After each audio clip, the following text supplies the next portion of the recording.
you still being here proves that Kenya is the country of marathon runners.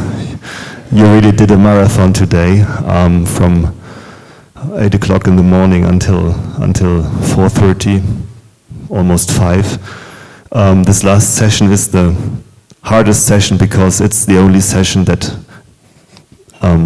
blocks the way to the cocktail and to the dinner for a little bit of networking and relaxed conversation. I think we covered a lot of ground today. As Jennifer Morgan said this morning, that's the first edition of this Berlin Climate Security Conference out of Berlin, the first one in Africa. I think Nairobi is an excellent choice, and I would like to thank all of you that you made the way from near and far to come together here and to discuss in depth this important issue. Before I invite PS Festus, I hope he's still here. Ali, you are here, also invited to join me for a wrap-up conversation. I would like to make 3 points that for me are really at the center of what we have discussed today. The first, and that came up also in the last panel, is about the financial aspects. I think there was no statement, almost no conversation where this issue was not raised. It is a very crucial element, of course, of the broader conversation about climate policy. We had the Paris conference just a few days ago, and it will be very dominant in the upcoming discussions, both here in Nairobi, in New York, in Berlin, when we have a Compact with Africa meeting, but also, of course, at COP28. The second, for me, important point was that we have, especially in Africa, an interesting combination of national, regional, and continental initiatives where we can build on a lot of synergies and work in sort of concentric circles. Some of the phenomena that we discussed are really very localized. Some are trans-border, especially in the Horn of Africa, but I would even say some of the effects, and Hannah Tete talked a lot about the scarcity of water, for example, are more or less continental. And to identify and work with these synergies along these different layers, I think is something that should guide the work for the future. And the third thing is, here and there we heard about best practice examples. I think the IGAD Center here in the region is one of a best practice. Another one that came to my mind is one where the German government is helping a little bit also to bring it forward. It's the Lake Chad initiative, where we bring together the local governors around Lake Chad. Not the highest level of government, but the local governors, and this helps a lot to mitigate conflict and to manage the scarce resources in this eminently important water basin. So these would be my 3 points, but I think it would be even more interesting to hear from my good friend Ali. What are his takeaways? You all know Ali, he's the climate advisor to President Ruto, but also the chief negotiator. We met 2 or 3 months ago, I think, and had a very intense discussion in the very early stages of your thinking about the climate summit. I remember this very well, and you have excellent links also to Berlin. Sometimes he knows better what is discussed in Berlin than I do, so it's always worthwhile to exchange. I'm very happy that you are here, and without further ado, I'll just join you and give you the microphone and ask you for your takeaways. And welcome, please, Ali. Thank you very much. As Sebastian has said, it's been a long day, and we are all here just a testimony to the interest that this subject excites amongst all the people here. I think we have had very excellent presentations from different experts, from experiences. It was very informative, really, to hear the different challenges that the practitioners are facing in different parts of the world and the different parts of the continent. And the knowledge that has been shared here was really amazing. And of course, we've heard that climate change is a risk multiplier. This is the reality. We're living in what we are calling the new normal.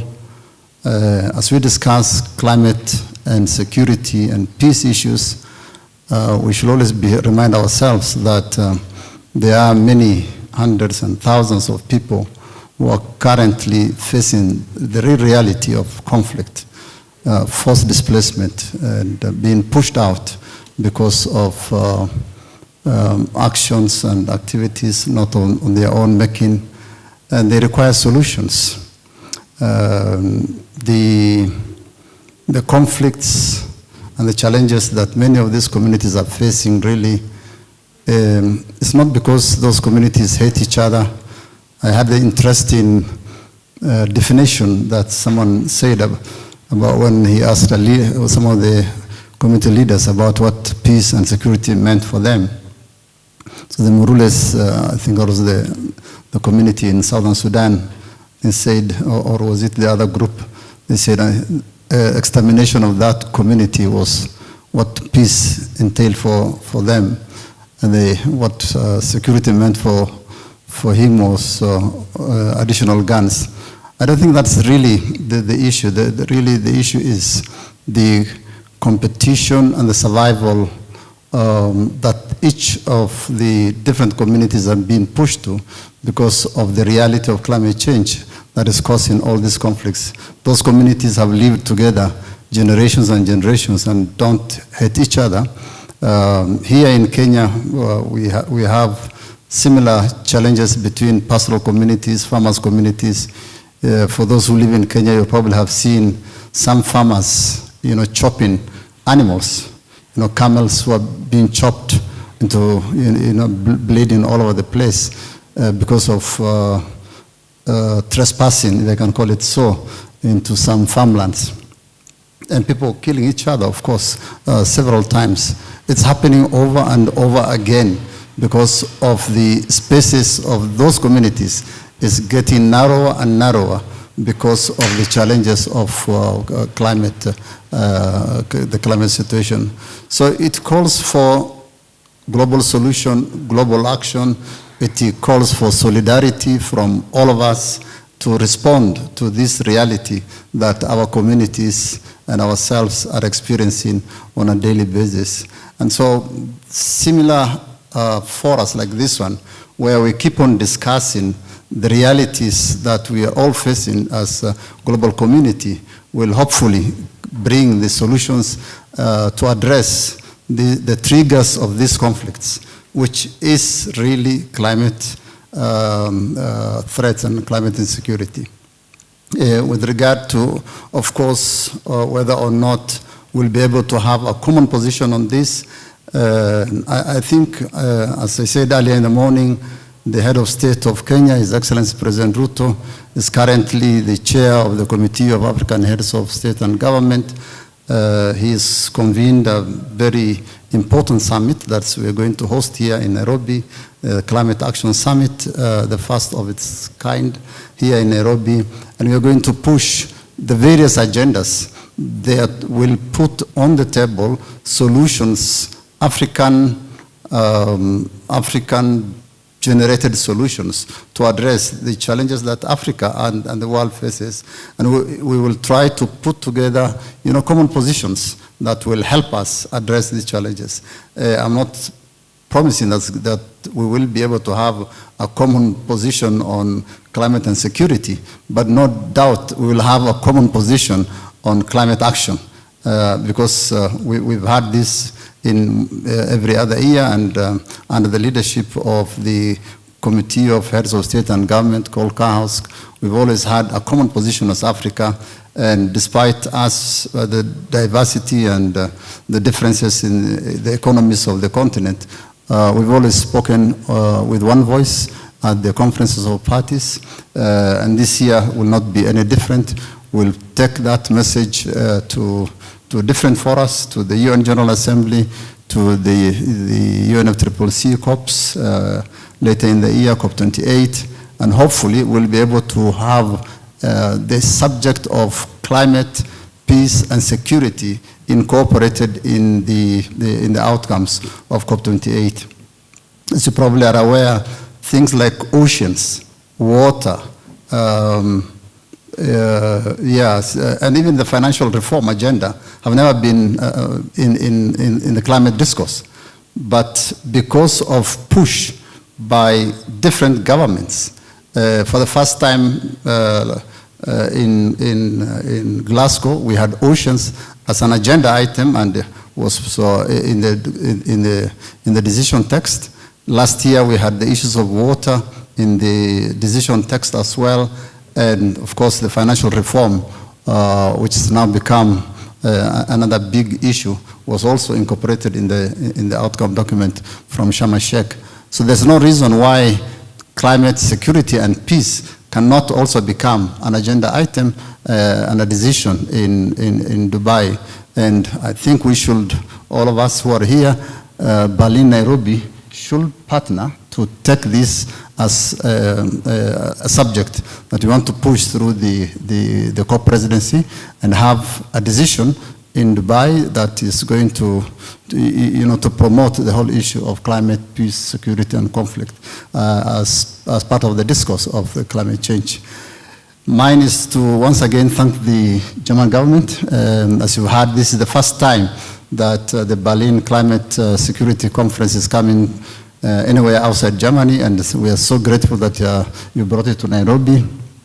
Earlier in a bilateral that I've had with the secretary, Madam Jennifer, I also encouraged the Madam Secretary to bring the Berlin Energy Forum also to Nairobi, so that we have these things, because the more people, because I don't think all these African experts who are here will have had the opportunity to go to Berlin, but because it is in Nairobi, we were able to bring more participation from Africa, and so it is possible if those forums can be taken to different parts of the continent, there will be more discussion and more participation from African experts, and therefore it will provide more inputs to the outcomes.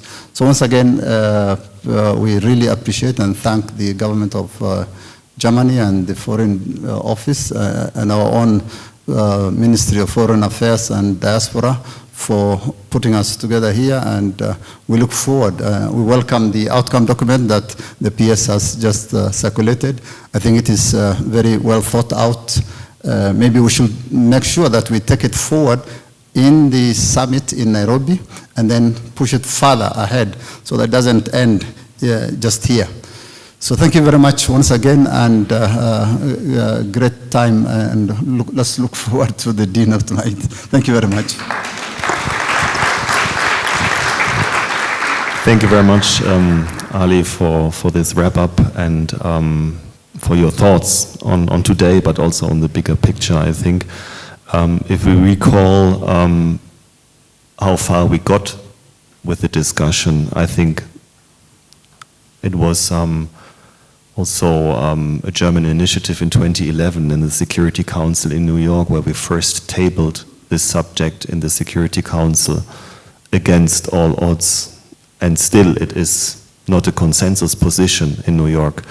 But we have a group of friends now that I think has more than 60 member states, including of course Kenya and a lot of other important African countries.